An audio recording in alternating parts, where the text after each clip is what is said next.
teman-teman, selamat pagi berkah dalam.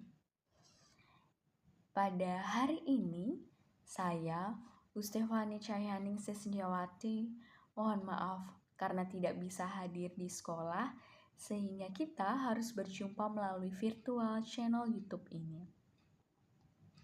Pada pagi hari ini, mari kita mengawali pembelajaran agama Katolik dan Budi Pekerti untuk kelas 8C di SMP Negeri 6 Klaten ini dengan berdoa, mendengarkan sabda, dan melihat renungan harian.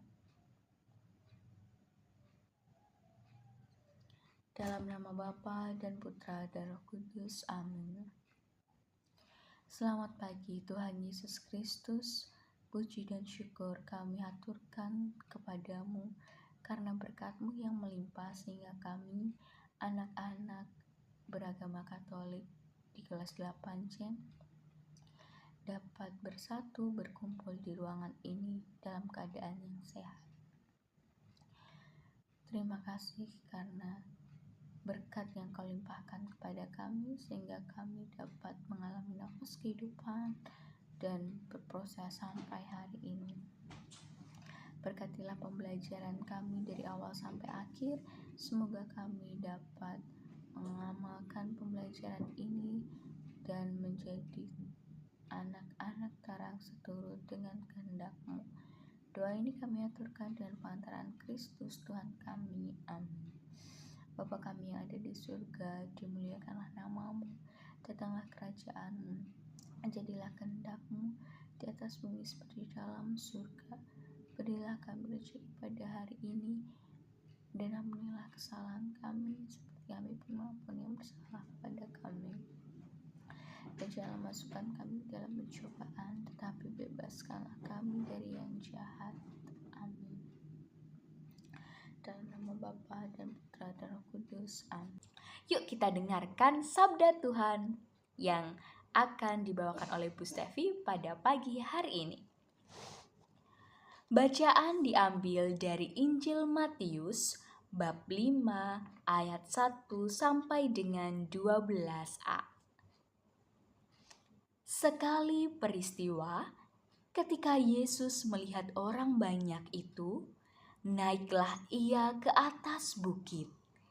Dan setelah ia duduk, datanglah murid-muridnya kepadanya. Maka Yesus pun mulai berbicara dan mengajar mereka, katanya, "Berbahagialah orang yang miskin di hadapan Allah, karena merekalah empunya kerajaan surga. Berbahagialah orang yang berduka cita, karena mereka akan dihibur. Berbahagialah orang yang lemah lembut, karena mereka akan memiliki bumi. Berbahagialah orang yang lapar dan haus akan kebenaran, karena mereka akan dipuaskan. Berbahagialah orang yang murah hatinya, karena mereka akan beroleh kemurahan. Berbahagialah orang yang suci hatinya, karena mereka akan melihat Allah. Berbahagialah orang yang membawa damai, karena mereka akan disebut anak-anak Allah. Berbahagialah orang yang dianiaya oleh sebab kebenaran, karena merekalah yang empunya kerajaan surga. Berbahagialah kamu jika karena aku kamu dicela dan dianiaya, dan kepadamu difitnahkan segala yang jahat. Bersukacitalah dan bergembiralah, karena upahmu besar di surga. Sebab demikian juga telah dianiaya nabi-nabi yang sebelum kamu." Demikianlah Injil Tuhan.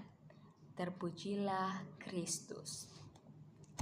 Teman-teman, pada pagi hari ini kita sangat beruntung Karena perikop kitab suci yang boleh kita dengarkan adalah mengenai ucapan bahagia. Pada ayat 3 sampai dengan ayat 11 dikatakan berbahagialah kamu. Dan di ayat 12 dikatakan bersukacitalah dan bergembiralah sebagai puncak dari kebahagiaan. Tapi tahukah teman-teman, apa sih yang disebut dari ucapan bahagia ini? Yuk kita mulai satu-satu mengenalinya. Pada ayat 3 dikatakan berbahagialah orang yang miskin di hadapan Allah, karena merekalah yang mempunyai kerajaan surga. Orang miskin yang dikatakan di sini bukan semata-mata hanya diukur dari materi atau uang. Bukan diukur dari uang saku kita yang diberikan oleh orang tua setiap harinya. Tetapi yang miskin di sini adalah orang yang dengan kerendahan hati mengakui segala kekurangan, segala kelemahan, sehingga ia senantiasa membutuhkan Allah. Cara untuk membutuhkannya bagaimana? Dengan introspeksi diri, menilik diri, dan menyerahkan diri dalam doa bersama dengan Allah. Berkomunikasi dengan Allah menjadi salah satu cara untuk mempererat hubungan manusia dengan Sang Pencipta. Berkomunikasi tidak harus muluk-muluk. Berkomunikasi mengungkapkan kesederhanaan kita, apa yang kita alami, dan apa yang terjadi dalam hidup kita melalui perantaraan tangan kasih orang-orang di sekitar kita, seperti orang tua, teman-teman, sahabat, tetangga, guru, tukang kebun, ataupun musuh sekalipun. Dengan menyadari kehadiran mereka, kita turut loh merasakan kehadiran Allah. Lalu pada ayat yang keempat, berbahagialah orang yang berduka cita karena mereka akan dihibur. Gimana sih perasaan orang ketika berduka cita? Pasti diliputi dengan kesedihan, ingin menangis, kekecewaan, kekhawatiran, dan masih banyak lagi perasaan-perasaan yang dialami. Tapi di sini duka cita yang dimaksud adalah penyesalan, sehingga mengarahkan diri manusia untuk terus bertobat dan menghindari dosa. Jadi besok sebelum memasuki masa Natal, ada saatnya teman-teman diberi kesempatan untuk mengaku dosa. Jangan sia-siakan kesempatan itu ya. Datang ke gereja, mengaku dosalah bersama Romo, dan legakanlah hatimu untuk menuangkan segalanya, sehingga nanti ketika kita kembali pada kehidupan kita bisa menjadi manusia yang lebih segar secara rohani. Pada ayat yang kelima dikatakan berbahagialah orang yang lemah lembut, karena mereka yang memiliki bumi. Lemah lembut di sini bukan dalam artian disentil lalu langsung letoy, atau yang kita kenal dengan istilah sekarang Gen Z, yang mana tampaknya di luar itu menarik tapi ternyata dalamnya lembek, atau tampaknya di luar itu begitu merah merona, begitu segar, tapi ternyata secara batin, secara emosional begitu lemah. Yang dimaksud dengan lemah lembut di sini adalah kasih tanpa batas. Karena kasih tanpa batas, sehingga kita perlu untuk menyadari kehadiran orang-orang di sekitar kita dalam setiap pengalaman hidup kita. Lalu dikatakan juga berbahagialah orang yang lapar dan haus akan kebenaran. Kalau kita dalam situasi lapar, pasti kita akan kosong dan kita memerlukan asupan nutrisi. Kalau kita haus, biasanya kita langsung tidak berkonsentrasi, kita dehidrasi. Nah, di sini yang dimaksud dengan mereka yang lapar dan haus adalah mereka yang selalu ingin mengisi wadah yang kosong ini dengan sebuah kebenaran. Seperti misalnya melaksanakan ajaran kasih Tuhan Yesus.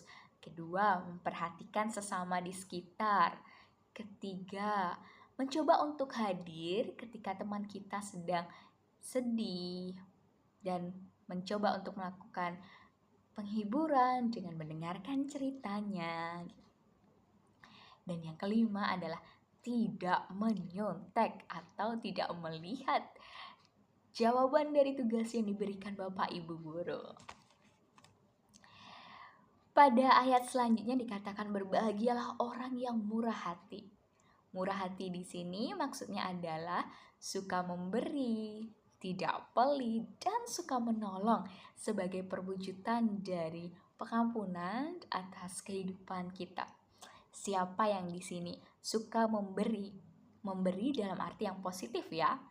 Memberi segala kelebihan yang diberikan oleh kita untuk sebagai wujud syukur. Misal, kita diberikan uang saku oleh orang tua kita, tapi di saat yang bersamaan ketika sampai di sekolah, ada teman kita yang tidak bisa untuk membeli minum padahal ingin minum, atau tidak bisa untuk membeli makanan, dan kita mengajak dia untuk yuk ke kantin bersama aku bawa uang segini, kita coba untuk merasakan rasa syukur yang ada tuh. Atau ada temannya yang jatuh, terus ada yang menolong supaya tidak mengalami rasa sakit yang berlebihan tuh, dengan diantarkan ke ruang UKS. Lalu ayat yang ke-6, berbahagialah. Ayat selanjutnya pada ayat ke-8, berbahagialah orang yang suci hatinya. Suci hatinya maksudnya di sini adalah dengan meninggalkan segala hal-hal duniawi dan berfokus pada melaksanakan kehendak Allah, dengan melihat karya Allah dalam hidup kita. Dengan kita bisa hidup pada hari ini, menikmati nafas kehidupan, dan kita selalu bersyukur, selalu berdoa pada saat bangun tidur, atau kita tidak mencela, kita tidak mengejek orang lain, kita tidak mencoba untuk melakukan hal-hal yang tidak dikehendaki Allah. Pada ayat selanjutnya dikatakan berbahagialah orang yang membawa damai. Damai itu identik dengan tenang, lalu relasi dengan sesama. Kalau kita salam damai di gereja itu kan rasanya ayem ya. Rasanya kita bisa terhubung satu sama lain ketika saling bersalaman. Lalu berbahagialah orang yang dianiaya oleh karena kebenaran, karena merekalah yang mempunyai kerajaan surga. Teman-teman tidak perlu takut ketika teman-teman harus membuat tanda salib untuk memulai makan, atau teman-teman ketika di tempat umum untuk memberi tanda salib. Karena apa? Karena itu menjadi simbol rasa syukur kita atas rahmat pembaptisan yang boleh kita terima, dan kita disatukan dalam persekutuan gereja Katolik dan sebagai anak-anak Allah. Terus gimana dong Bu, nanti kalau aku diejek, aku ditanyain ini gitu. Tenang, tetap setialah pada iman Katolik. Tapi kalau misalnya nanti ditanyain kebenaran tentang ini, aku gak bisa jawab gimana? Tenang juga, ada orang-orang di sekitar teman-teman yang siap membantu. Karena teman-teman hidup bersama dengan orang lain. Teman-teman hidup sebagai makhluk sosial. Berbahagialah kamu jika karena aku kamu dicela dan dianiaya, dan kepadamu difitnahkan segala hal yang jahat. Teman-teman, ketika kita mencoba untuk melihat pengalaman hidup kita bersama dengan Tuhan Yesus, ada rasa di mana kita akan mendapatkan godaan-godaan dari orang sekitar. Tapi ketika kita mencoba untuk terus setia mengikuti Tuhan Yesus, kita akan memperoleh kebahagiaan. Ketika kita mempertahankan iman kepercayaan kita pada Tuhan Yesus, akan ada jalan kasih yang indah yang bisa teman-teman rasakan pada kehidupan teman-teman. Karena setiap jalan yang ditunjukkan pada Tuhan Yesus atau setiap jalan yang diberikan Tuhan Yesus dalam hidup kita adalah jalan yang terarah pada hal-hal untuk semakin mengenal dan dekat dengan Dia. Tidak perlu takut, tidak perlu bingung, karena ketika kamu tidak membalas mereka dengan fitnahan yang lebih kejam atau dengan celaan yang lebih kejam atau tidak ikut menganiaya mereka dengan yang lebih kejam, kamu turut menjadi agen yang melaksanakan ajaran tentang kasih. Ingat, hukum yang pertama dan utama adalah kasihilah sesamamu manusia seperti kamu mengasihi Tuhan dan mengasihi sesamamu manusia. Pada pagi hari ini kita akan melihat panggilan perutusan ke-12 murid Yesus. Sebelum kita sampai ke sana, yuk kita awali dengan lagu dulu. Dari puji syukur nomor 692. Yesus mengutus muridnya. Yang tahu lagu ini, yuk kita memuji nama Tuhan bersama-sama. Yesus mengutus muridnya pergi berdua-dua keluar masuk kota, menjelajah semua desa.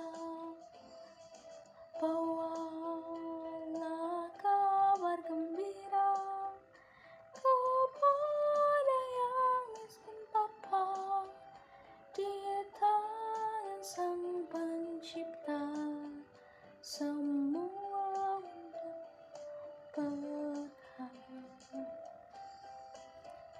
Kita pergi bekerja di ladang Tuhan, menaburkan yang baik di dalam hati orang, menaburkan yang baik di dalam hati orang. Tahan mana syukurmu, Tuhan bersama kita. Yang kau takuti apa, bila Tuhan penguat kita. Padanya lah kita semua telah diutus, membawa penghiburan dan warta keselamatan. Bila kita pergi bekerja di ladang Tuhan, menaburkan yang baik di dalam hati orang, menaburkan yang baik di dalam hati orang. Kenapa sih pada hari ini kita mau mempelajari tentang perutusan ke-12 murid Yesus? Teman-teman, dalam kalender liturgi Katolik, pada hari ini adalah peringatan Hari Raya Semua Orang Kudus. Oleh karena itu, menarik sekali bahwasanya kita melihat 12 murid Yesus, terutama mereka sudah menjadi santo dan santa. Tapi kira-kira siapa sih ke-12 murid Yesus itu? Mari kita buka dari Injil Lukas bab 6 ayat 12 sampai dengan 16.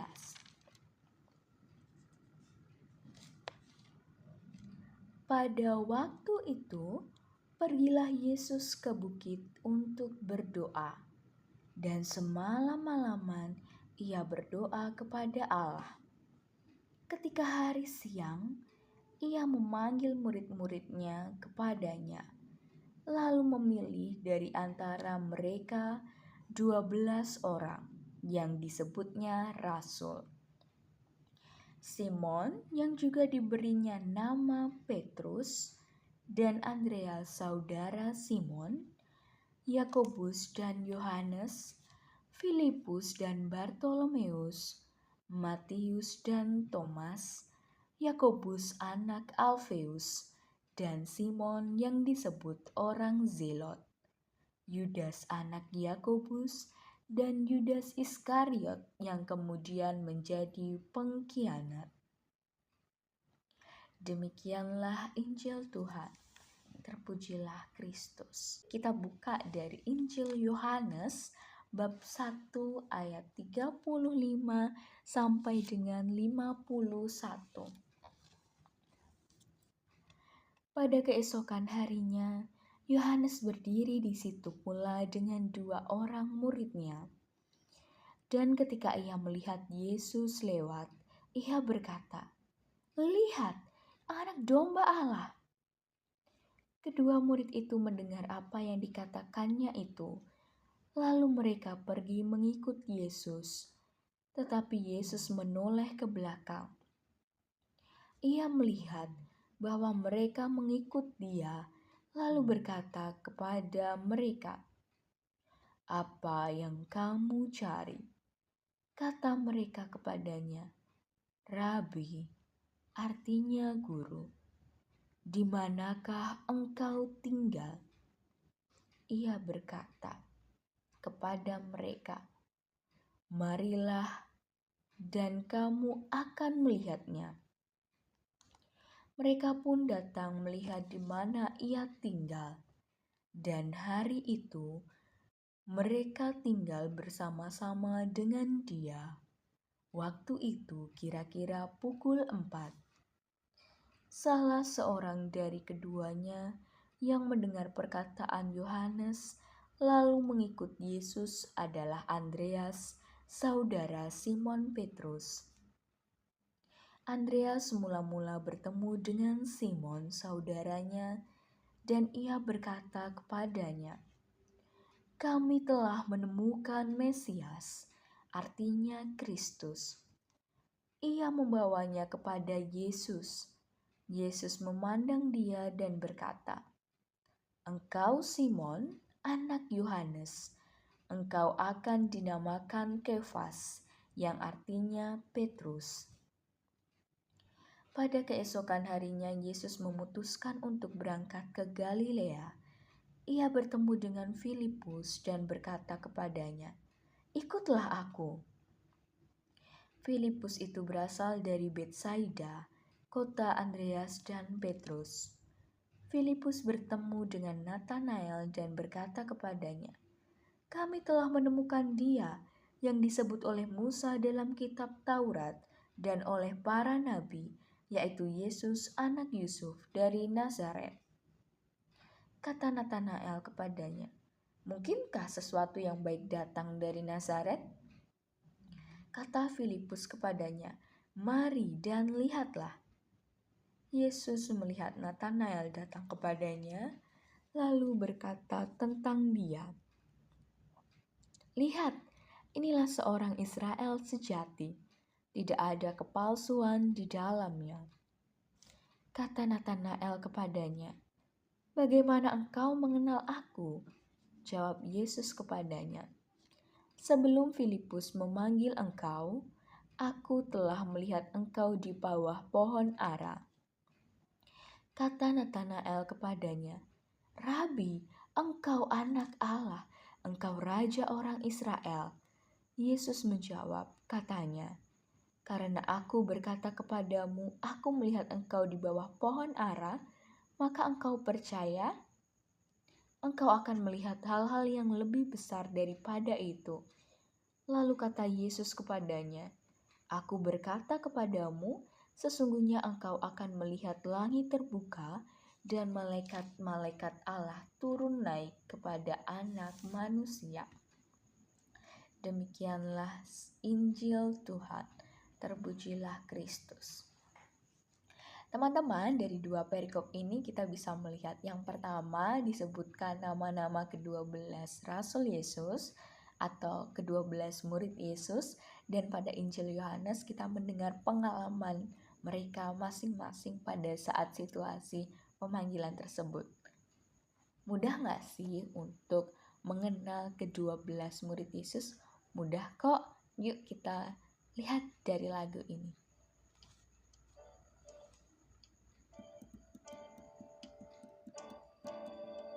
Mari adik-adik, kita mau mengenal 12 murid Yesus. Kita nyanyi bersama-sama ya.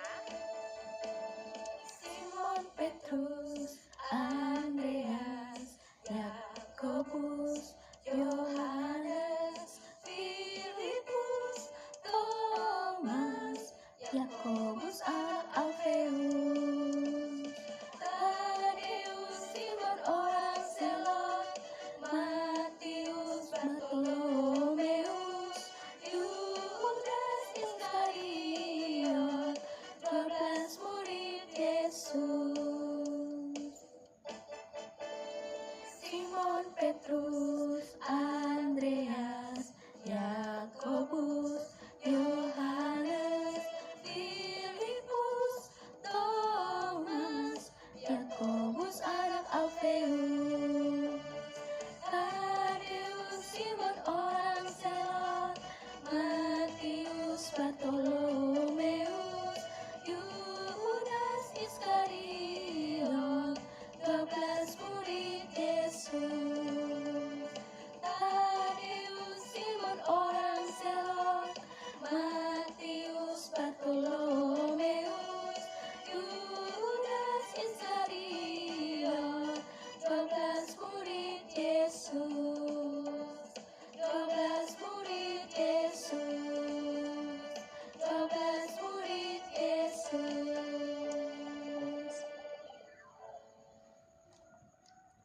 Oke, teman-teman, murid-murid Yesus ini ke-12-nya itu dari beragam profesi.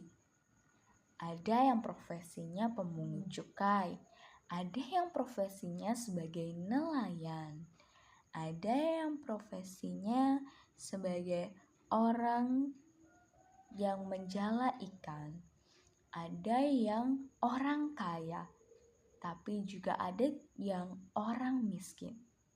Tuhan Yesus Kristus tidak melihat dari latar belakang masing-masing, melainkan dari kesiapan diri untuk menjadi pengikut Kristus. Apa aja sih syarat untuk menjadi pengikut Kristus? Yang pertama adalah mau untuk menyangkal diri. Maksudnya menyangkal diri bagaimana? Menyangkal diri adalah melepaskan dari kepentingan-kepentingan pribadi, egoisme kita pribadi untuk kepentingan bersama. Contohnya bagaimana, Bu? Contohnya, ketika kamu ditanya apakah betul kamu adalah murid Tuhan Yesus Kristus, maka dengan lantang kamu berkata, "Ya, saya adalah murid Tuhan Yesus Kristus." Dengan apa kamu membuktikannya? Saya sudah menerima pembaptisan, saya sudah menerima sakramen Ekaristi, dan akan berproses untuk sakramen penguatan. Lalu, apa yang sudah kamu korbankan? Aku sudah mencoba untuk mengorbankan waktu dengan berdoa bersama teman, dengan menyayangi sesamaku manusia, dan menghargai mereka. Persyaratan yang kedua adalah mau untuk memanggu salib kehidupan. Salib kehidupan itu apa sih, Bu? Salib kehidupan adalah beban-beban dalam hidup kita sebagai orang Katolik. Misalnya apa, Bu? Misalnya yang pertama, malas untuk ke gereja. Kedua, tidak mau untuk menyempatkan diri berkomunikasi dengan Tuhan. Yang ketiga, tidak terlibat dalam kegiatan menggereja. Dan yang keempat, bilang kose pada setiap hal. Teman-teman, dua persyaratan itu menjadi hal yang mutlak yang dilihat oleh Yesus. Apakah betul mereka sanggup untuk melihat langsung dan mau untuk terlibat dalam hidup bersama dengan orang lain? Karena karya pelayanan Yesus itu menuntut setiap orang untuk bekerja dengan ketulusan, dengan waktu yang penuh, bukan setengah-setengah hati aja. Kadang ketika menghadapi situasi itu, namanya juga manusia, banyak sekali tanggapan yang digambarkan oleh para rasul. Yang pertama, ada yang mengatakan, "Baik Tuhan, aku mau mengikutimu." Langsung meninggalkan kailnya dan mengikuti Yesus. Kedua, ada yang mau mengikuti Yesus, tapi dia ingin menyelesaikan kehidupannya lebih dulu sebelum mengikuti Yesus.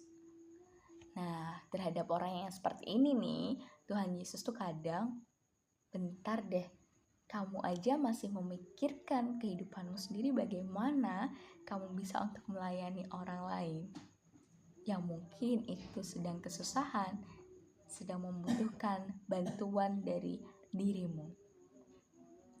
Dan yang ketiga, ada juga loh yang menolak karena persyaratan dari Tuhan Yesus itu begitu berat.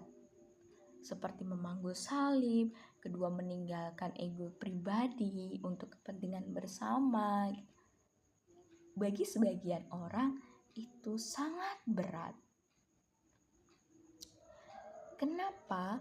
Karena Yesus ingin supaya apa yang diwartakan kerajaan Allah nantinya bisa dirasakan oleh semua orang, sehingga hubungan pribadi antara manusia dengan Allah itu bisa terjalin dengan mendalam.